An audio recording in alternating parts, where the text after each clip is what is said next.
Good morning, good afternoon, good evening. Whenever you are choosing to tune into this online Bible study, Evangelist Matthew Miles Sr., minister of the Central Point Church of Christ, the place where the people of God is blooming in his righteousness and in his favor. I welcome you again to another lesson, lesson number 10 of living as God's kingdom man. Today we want to discuss and talk about the thought of which way will you go? Which way will you go? Dear kingdom men, I want to start this lesson for we talked about in lesson number 9, we talked about and examining two different incidents that took place on the Hudson River. Before it was named the Hudson River, it was called the Mahakentuck, which means the river that flows two ways. Mahakentuck.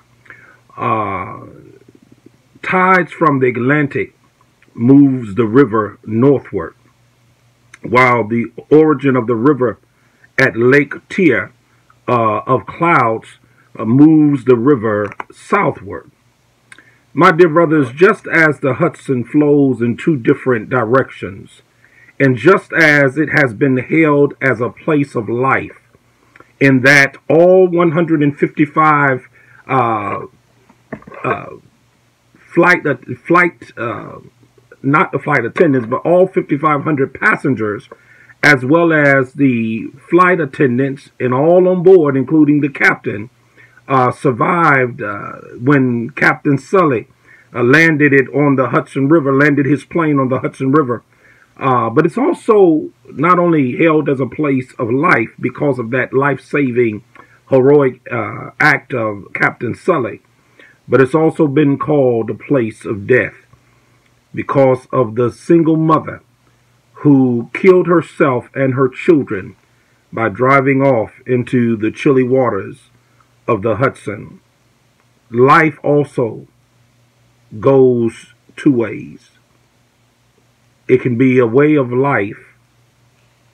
It can flow a way of death.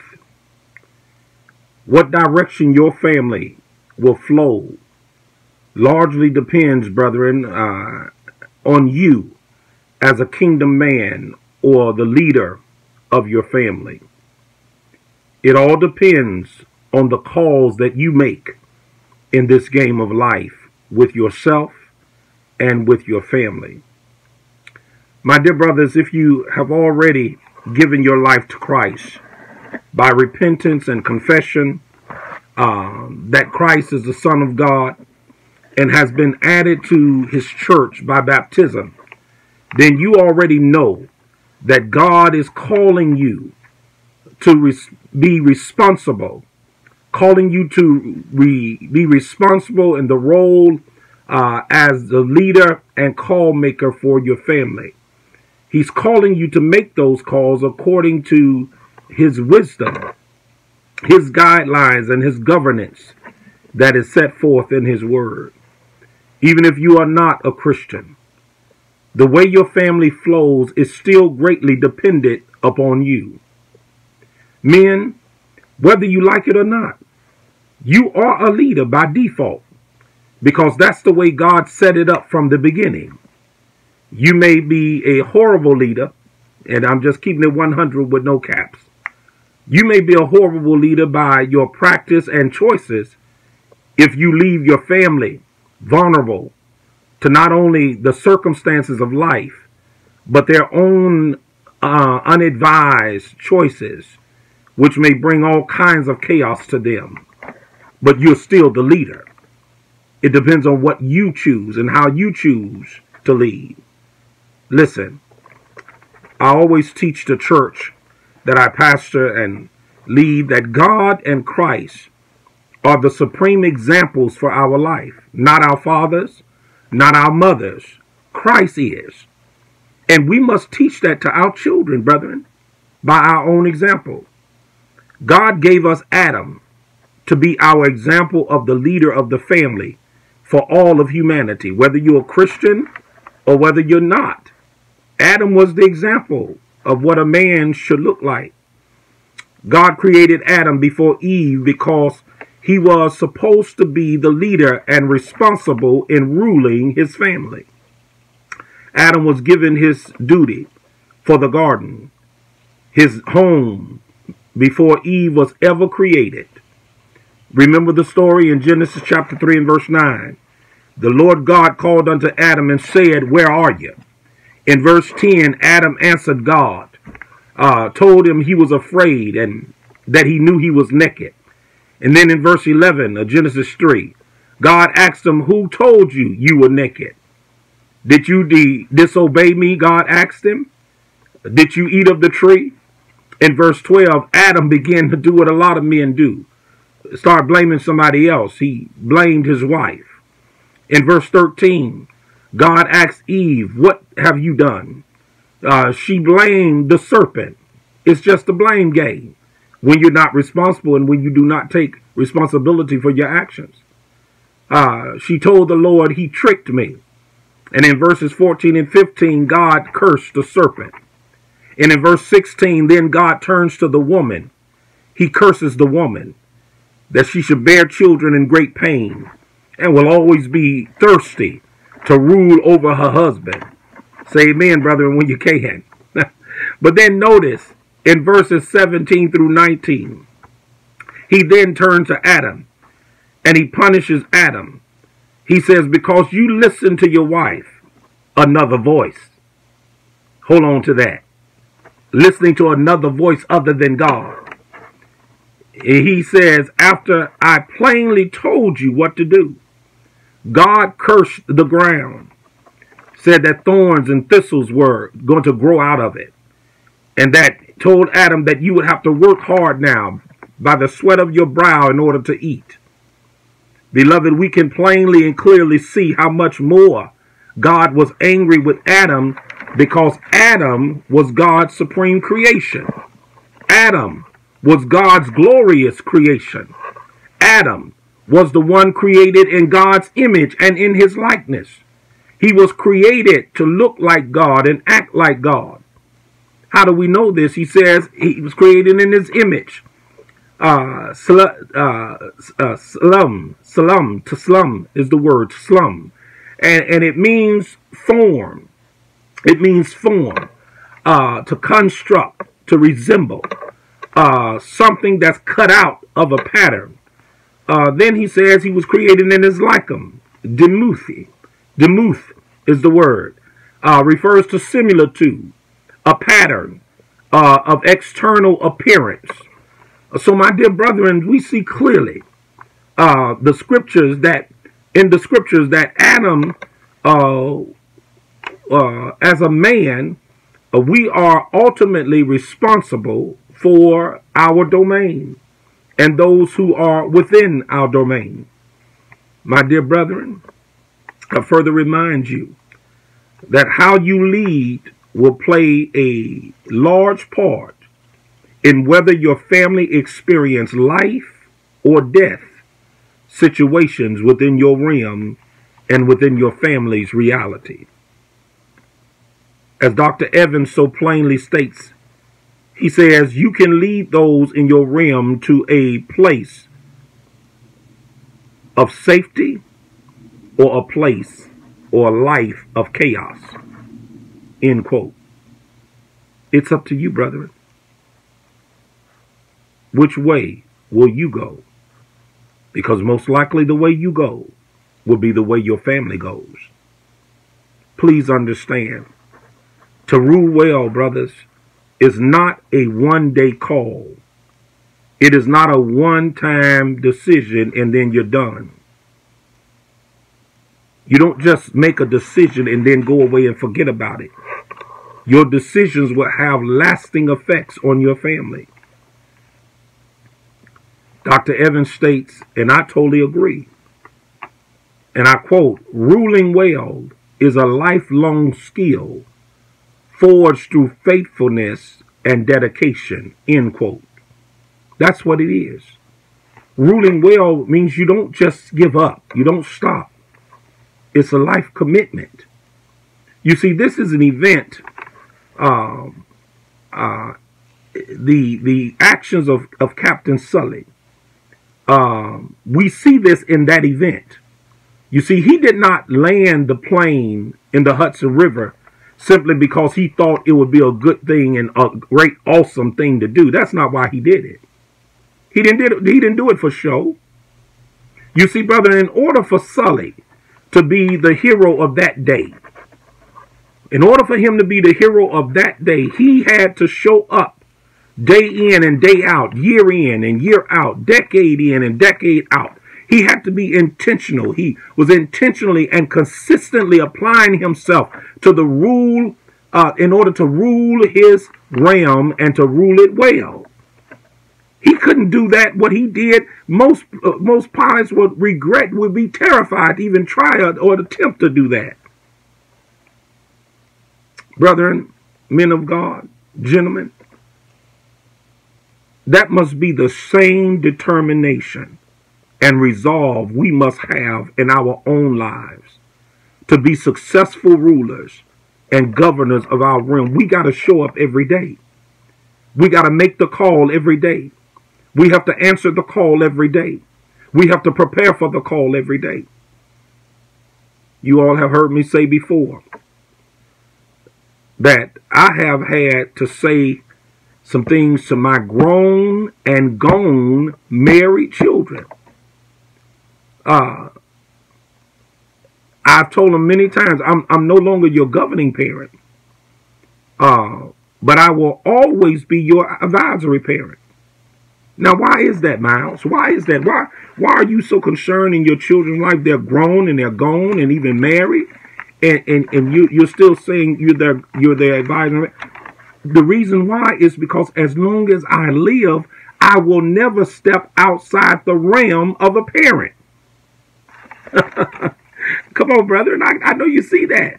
As long as I live, I will never step outside my children just because they become grown, don't become my best friends. Now, we have a good time. We can hang out. We chill together. We got the same hobbies. We like being around each other. That's all fine and well. But I will never stop being your father. You're not going to talk to me like I'm your friend. You're going to respect me as your dad, who we just happen to enjoy the same things, whether it's golf, whether it's basketball, whether it's bowling, whether it's chilling, whatever it is. We may enjoy the same things, but I will never cease to be your father. I will never step outside the realm of parenthood. My duties may change, but my love and care and concern for my children will never change. Brethren, from our boyhood on into adulthood, we are influenced by other men in our lives. I smile now because I'm thinking about several men who influenced my life outside my father. Several great gospel preachers that are going on now, sleeping with the fathers. And I had great fun and joy with them. They were serious men. They loved you. They poured into you. But you could also have a good time with them by loving one another. As young boys, we look for heroes that we want to grow up and be like.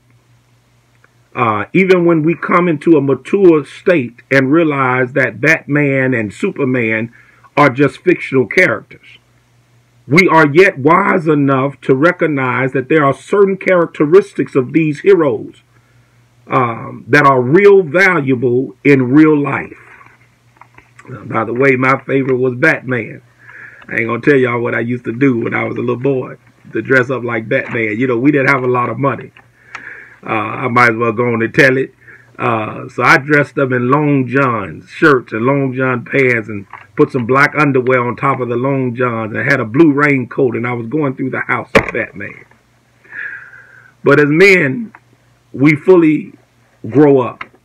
And as fully grown men, we yet are still influenced by other men who are achieving in various fields of our own interests.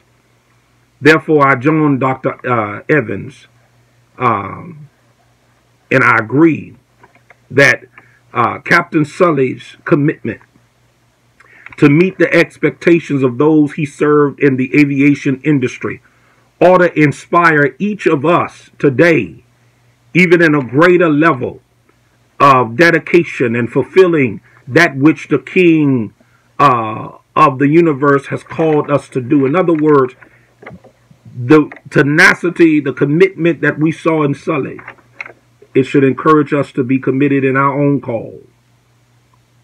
It should encourage us to be committed as leaders of our own realm. Let me move towards my closing. My time is coming up. Brothers, please take an earnest heed as I prepare to close out this lesson in just about 5 minutes or so. The great commissioner of this league we call the game of life has given you a rule book by which you are to govern, rule, lead, direct, and make decisions, in which you are to guide and align your life choices with. Brethren, this rule book is his holy word, the Holy Bible. Men of God, when you lead and call a play according to his handbook, his manual, God will back you in the call, and he will reaffirm the call that you made was right. How does he do it, Miles? He does it through blessings. When you do what you're called to do, God will bless you. Now, if you don't make the right call according to the rule book, you're on your own. Yes, sir, you're on your own. God can't go against his word. He can't go against his rule. Man, a worthy quote by Dr. Evans, I believe is worthy of mentioning here. And I quote, "Many tomorrows will be determined by how well you rule today." End quote. Let me say it again. And I quote, "Many tomorrows will be determined by how well you rule today." End quote. I used to say it this way to my children: what you practice today is what you do tomorrow. You practice being a liar today, you're going to be a liar tomorrow. You practice being a thief, you're going to be a thief. But let me go on. My time is going. My time is rushing. But I need you to see that. You don't have time to play games. You know, you can't do things and, well, I really didn't mean that, and all the rigmarole and clown around all your days and thinking at the last minute you can become responsible and mature. No, what you practice today is what you're going to end up living tomorrow. Brothers, you must realize that you are an example to others. You are an example, whether you like it or not. You know, I'm reminded, brethren, I'm reminded of some men, some famous men, famous people, but particularly men and particularly athletes that had anger problems, anger issues, had moral behavior issues on and off the court, on and off the field. And often when these men were interviewed, you know, you would hear them, when they were interviewed about their behavior, you would hear them say that, you know, I'm not trying to be a role model. That's what you would hear them say. I'm not trying to be a role model. I'm not anybody's role model. Their parents are their role model. Well, that's just a cop-out. We all know that that was their way of not wanting to be held accountable for their wrongdoing, for their wrong behavior, immoral behavior, and sometimes just downright sinful behavior. That was a cop-out. Because whether you like it or not, whether you wake up in the morning or not, or having it on your mind that, well, I'm going to be a mentor today, I'm going to be an example to somebody today, whether you decide it or not, you will be. You will be. You will be. Why do you think there are generations of thieves in some family?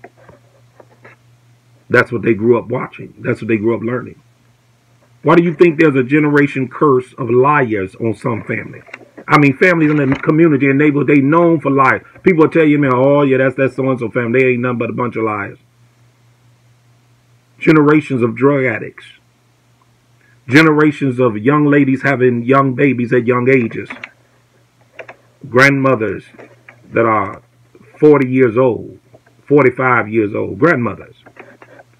Back in my day, a grandmother was an old woman that you would be blessed to have in your life if you came along early enough. We must realize that our leadership and lives are an example to those around us. We must realize that. And so we lead according to God's principles and His kingdom agenda.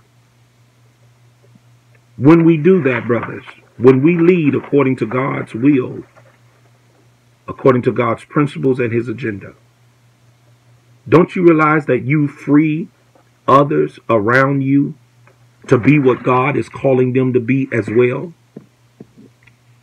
Yeah, by your example, that's what you do. You free others to be what God is calling them to be,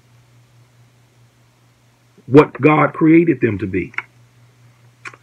But when you don't, you invite a world of chaos, disorder, and destruction, not only into your own life, but also into the lives of those that are within your influence and within your realm. I'm talking about those that are in your family. There are millions of young boys who uttered the words, whether verbally or in their mind, I want to be just like my daddy. Millions around the world, whether they verbally said it or not. And Lord have mercy, don't let them as a young boy have to write about their hero. Because almost every boy's daddy, if he's in their life in any kind of way, he doesn't even have to live in the home. I know young men who thirst for their dad's love and presence. He's their hero, even if he's not in the home. We have to be careful, men, what example we set just in our living. No, you don't have to be a Sunday school teacher. You don't have to be a preacher. You don't have to be an elder or a deacon. Just live as a man. And somebody, may not even be your own son, somebody's going to see you and they're going to learn from you. I'm not trying to put pressure on you. All I'm trying to get you to see is that if you practice living as a kingdom man, then just walk in your call. Just let the word of God dwell in you richly and lead you. I'm not asking you to be a preacher on the street corner. I'm not even asking you to be a Bible class teacher. Your life is going to be a sermon. I got to close. Men and brethren, you must know that this game of life is a war. A real battle. It's a spiritual battle. Your enemy, listen to me carefully as I close. Your enemy may not be seen by human eyes, but you better know that he is present. Satan reveals himself every single day in our lives.